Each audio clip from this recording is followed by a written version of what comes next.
நண்பர்களுக்கு வணக்கம். இன்னைக்கு அதாவது 20ஆம் தேதி மேட்டுப்பாளையம் கல்லாறு பகுதியில் நூற்றுக்கணக்கான கால் டாக்ஸி டிரைவர்கள் சாலையில் அமர்ந்து போராட்டத்தில் ஈடுபட்டு வர்றாங்க.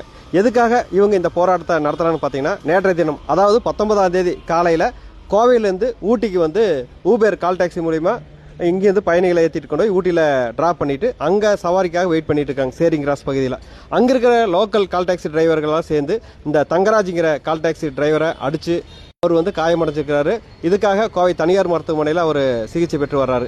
இதை கேள்விப்பட்ட மற்ற கால் டாக்ஸி டிரைவர்கள் எல்லாருமே இன்னைக்கு காலையில் ஊட்டி மேட்டுப்பாளையம் அந்த கல்லாறு பகுதியில் சாலையில் அமர்ந்து எங்களுக்கு நியாயம் கிடைக்க வேணும், இது மாதிரி செயலில் ஈடுபட்ட அந்த கால் டாக்ஸி டிரைவர் மீது நடவடிக்கை எடுக்கணும் அப்படிங்கிற மாதிரி போராட்டத்தில் ஈடுபட்டு வர்றாங்க.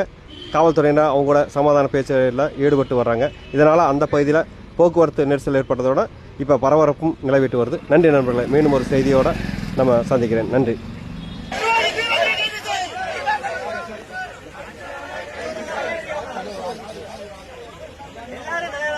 யாரும் கிடையாது.